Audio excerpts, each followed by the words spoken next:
The major insight that I had was that you absolutely get to choose how you approach and respond to each of these obstacles.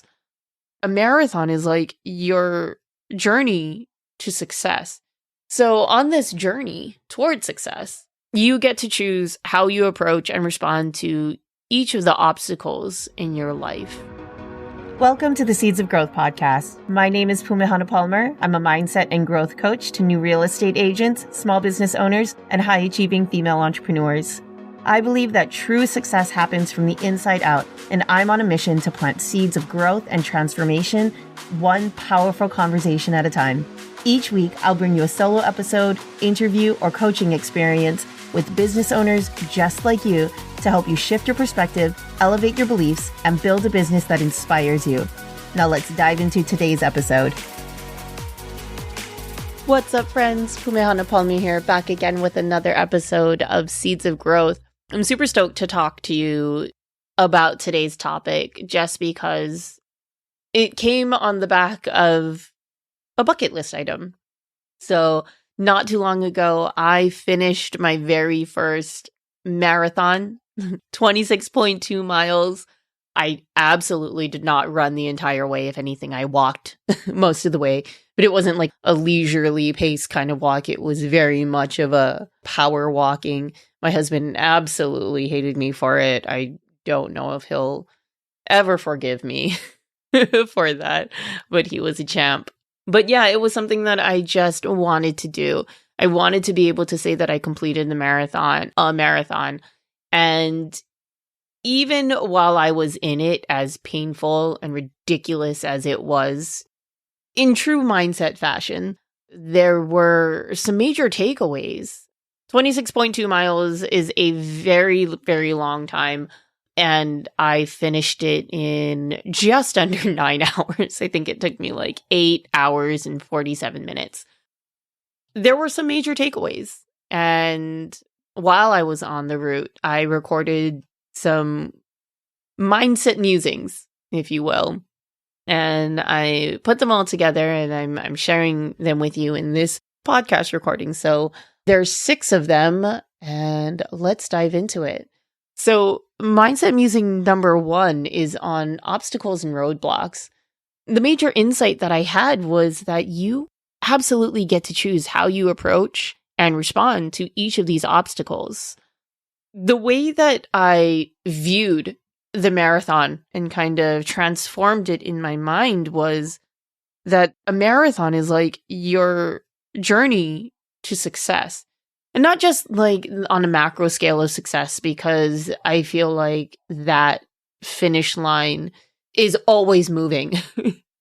You will never hit the success on a macro level and just whatever success looks like to you. If anything, this type of success for you is more, any goals that you specific tangible or intangible goals that you set for yourself, be it a number that you would like to hit on a financial level or on a sales level or whatnot, or just achieving something specific. In this sense, that is what, your finish line is. So on this journey toward success, you get to choose how you approach and respond to each of the obstacles in your life. You also get to choose how much of an obstruction they get to be. And the way that was illustrated, I guess you could say, the different roadblocks and barricades that lined on our marathon route.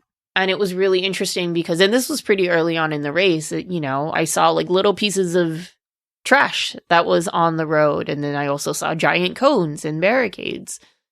And I kind of thought to myself, hey, how funny and ridiculous would it be if I allowed this little piece of rubbish that is on my path, not necessarily in my way, but what if I treated it almost like a huge hurdle or a huge barrier or barricade, right? That'd be kind of silly. But how often do we do that in life? I'm also kind of speaking to this simply because there's a lot of us that, we are no strangers to the personal growth and personal transformation journey, right? And so there are constantly limiting beliefs and big T and little t traumas and life experiences that come into our path. And there's a lot of us who say, oh, I need to heal this first before I can move on. Or this belief is what's holding me back. I need to address this. I need to heal this before I can achieve my success. Because how silly would it be if I, was running my race, running the route, and I saw a little like Oreo wrapper or something on the ground. Actually, I think that's what might have spawned this. I saw an Oreo wrapper on the ground, and for me to stop and be like, that's an Oreo wrapper. I wonder where that came from. I wonder who put that there, or what's the story behind the person who left this wrapper on the ground, or where did this come from? Right? But how often do we do that? A lot of us as healers, a lot of us as people who understand or want to understand our limiting beliefs. I'm not good enough. I wonder why I think I'm not good enough, right? What was it in my history that led me to believe that I'm not good enough for this? Now, sidebar, there is absolutely nothing wrong with doing that. And oftentimes that kind of work is very, very important. What I'm talking about, though, is, are you using this as a crutch? Are you using this limiting belief? Are you making a mountain or making this molehill into a mountain with this? I mean, it's not easier, actually, for us to say, hey, I noticed that I don't feel good enough to achieve this success. Or I don't feel worthy enough for this success on a macro level, right? And we allow that belief to hinder our micro and our daily tasks. So that was really, really interesting to me to be able to see that and say like, hey, these seemingly small obstacles, if I didn't know any better, I could very well turn this into a very, very large one. Now, conversely, there's also those giant barricades, right? And that could be that could be illustrated in your life as doors closing. You go out for something, you have that big ask of someone and they say no. You go and interview for this job and you get rejected, or put in an offer for a house and it doesn't get accepted. With that, you get to choose how you respond to that barricade. You could let it stop you, or you could pivot and detour and keep going. Mindset musing number 2, run your own race. The insight with that I took away from that was that this journey, this race becomes so much more fun and enjoyable when you choose to see the other runners and the other people who are on their own road to success as peers and not your competition. This was also the 50th anniversary, so there were, I think almost like 15,000 participants. Could you imagine if I looked at all the other 14,999 other runners with a scowl on my face and saying, you're the enemy, you're my competition, I need to beat all of you, right? How stressful would that be? How ridiculously discouraging, honestly, would that be too? Because the entire time, there will always be people passing you. There were constantly people that were passing me. And if I saw them as competition, as my direct competition, then I wouldn't make it. I'd want to give up. But there was an incredible sense of camaraderie and respect that I had. I don't know what the other people thought of me, but I knew that within my heart, I could look at each and every one of these other participants and be like, you're the shit, man. Good for you. You woke up. You showed up. this is how you need to feel about the other business owners, the other real estate agents, the other coaches that are in the marketplace. You need to see them as peers and you need to champion them because life would be miserable. This race would be miserable if you looked around and just saw everyone else as, against you, because it's not. With that said, marathon musing number 3 was to choose a pace setter, to pick someone else running the race, the same race, be it in your marketplace or in another marketplace, somebody else that's on their own road to success, and use them as a reference point to gauge your progress. Now, super important with asterisks and bold and italicized and underlined, this person is not to be used as a motivator through guilt or shame or to compare your performance to. This person is just a reference point to see where you are as a result of your productivity, your speed, and where they are using the same metrics. So I did. I picked a pace setter and I was like, all right, so long as I'm keeping up with that person, I'm good. And there was somebody behind that I was like, okay, so long as I'm ahead of that person, I'm good. Full transparency, guys, after, I don't know, mile 10 or something, I lost track. And of those 2 other pace setters. But the pace setter that I had with me was my husband. And it was really funny because leading up to this, I don't know. I don't know if it's a mindset thing, but my husband, he's not the most athletic person, but when he shows up and when he pushes himself, he rocks it. God, when he was a kid, he played baseball, basketball, hockey, did all the things. And I just kind of assumed that he was going to blow past me and just finish the race way ahead of me. And I was going to do this on my own. And we actually did. At one point, we did get separated, but that's also because the guy needed to use the bathroom. And I was like, I'm going to keep running. But actually at, I think, mile, maybe about 7 or so, we caught up to each other, or he caught up to me, and then we stayed together the entire time.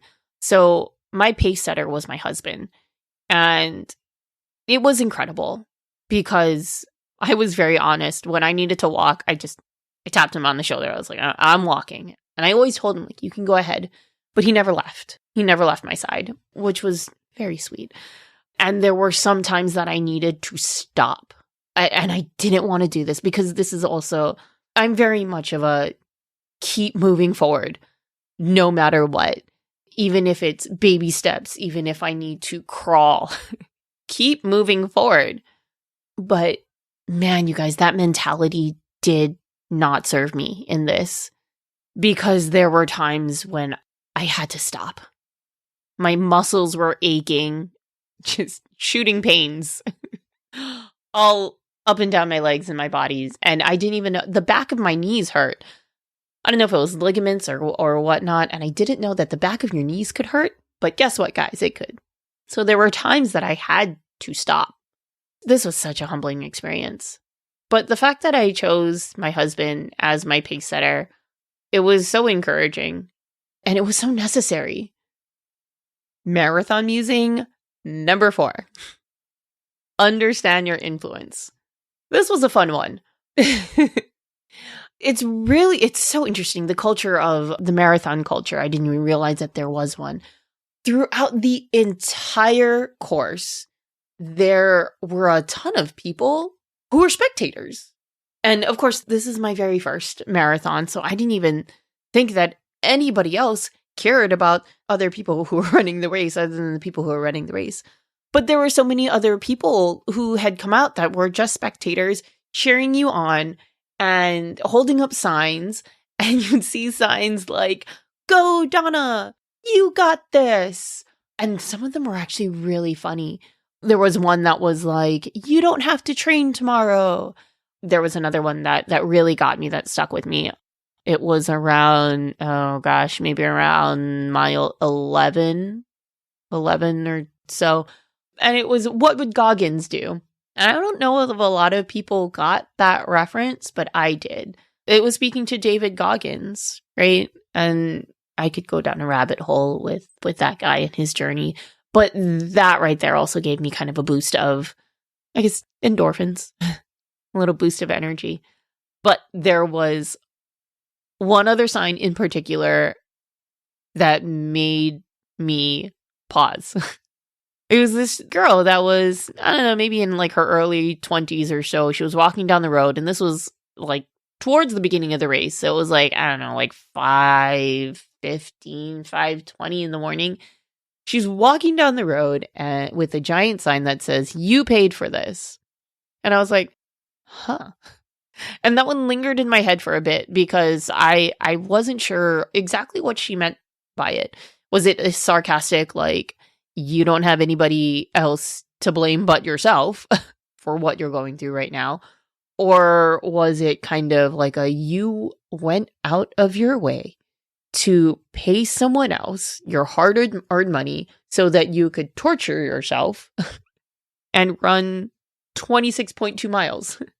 But whatever it was, whatever her intention was, she took up precious real estate in my mind for quite a bit of time.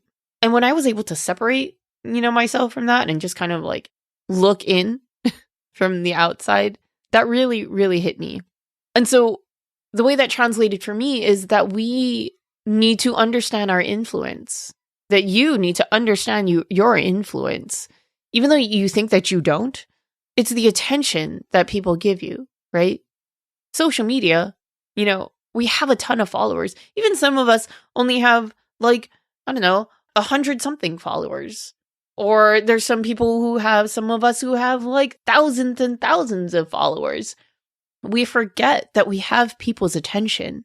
And we forget that the things we do and say take up mental real estate in these people's lives. So it's so important, even if we are there for just a few minutes or a few seconds, we need to be intentional and cognizant of how people feel when we enter or exit a room. And that's how you grow or dissolve your influence. So understand that what you do and say has a ripple effect on people. Now, even, I don't know, however many days later, I'm still thinking about this girl. I'm still thinking about that sign that she wrote and trying to understand her intention. But that's, one of those things that I just need to let it go. But it's very, very interesting that, that interaction of really just a few seconds, because I ran past her, right? But it stayed with me for as long as it has. So that really just kind of stuck with me, is that the things that you do and say, they have an impact on other people. So what are you doing? What are you saying? Marathon musing number 5. Remember your mortality. And it was kind of funny because I was listening to the audiobook, The Obstacle is the Way by Ryan Holiday. And the portion that I was listening to, I think the chapter was Remember Your Mortality. And the Stoics have a saying, memento mori, which is exactly that. And as I was listening to that chapter, I was literally running past a cemetery. It was the Diamond Head Cemetery. I actually have a family member that was buried in that cemetery on my dad's side. So this really just hit, or just that point just really just hit me, to just remember that we're going to die soon. I'm not soon. We never know. But at some point we're going to die, right? And to remember that and say, what are you doing? What are you doing with your life? And if that day was to come tomorrow or even, in a couple of days, would you be able to turn around and be proud of yourself and satisfied with your final days? I'm pausing a little bit because I'm meditating on this and thinking about this, remembering your mortality. It gets me emotional. And I think, I don't know, I think to an extent it should, or that in itself, that should allow you to think. I mean, it says something, right? if the thought of you dying brings some sort of emotion, unpack that. For me, I felt some type of way because, I don't know if I can say that. I don't know if I can say that I have given it my all every second of the day. Obviously, I can't, right? Because we are human and we have limitations. But at that point in time during the marathon, I know that I could say yes. I was so proud of what I was doing. I wasn't even halfway through yet, but I knew that I was going to finish. And I think that's so important, is that right here, right now, this is the life that you live. This is the life that you've got. How are you living it? The biggest insight was that there are people in the ground who died without ever living a day in their life. And we have a responsibility. You have a responsibility to live the life that you are proud of. Do hard things. Take bold actions. Live because you can. Live because there are so many people who lived before you so that you could do what you are doing today and say what you are saying today. Don't take that for granted. Be intentional. Remember your mortality and live your life. Lastly, marathon musing number 6. This is your race. At the end of the day, my love, you get to decide what a win looks like to you because this is your race and this is your journey to success. I kept moving what success looked like to me. Up until before the race, I was like, finishing under 6 hours would be a solid win for me. Solid win. 7 to 8 hours would be okay, but anything more than that, more than 8 hours, would be pure embarrassment for me. But as the race went on, 6 hours came and went. I was like, yeah, no, that's not happening. And then 7 hours. And then I think it was about 7.5 hours. I'm like, okay, I'm not going to be able to finish this under 8 hours. There was so much grace that needed to be there. There was so much grace that needed to be present. Ultimately, I said, under 9 hours, I would be happy. And I finished in 8 hours, 47 minutes. But I didn't know that I finished in 8 hours and 47 minutes until I checked my time later on in the day. I mean, when I crossed the finish line, the timer was actually at 8:50 something. And what I had forgotten was that was just from when they started the clock, right? And because they separate you at the very beginning, at the start of the race, they separate you by, your pace.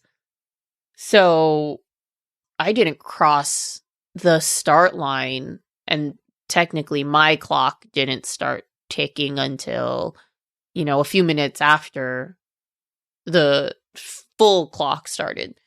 Anywho, it was so interesting for me to keep moving the goalpost and the goal line, right? And to give myself that grace, okay, 6 hours isn't going to happen. Okay, 7 hours isn't going to happen. Okay, 8.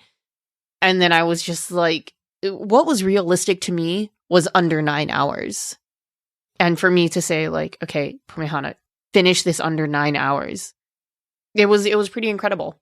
And it was okay.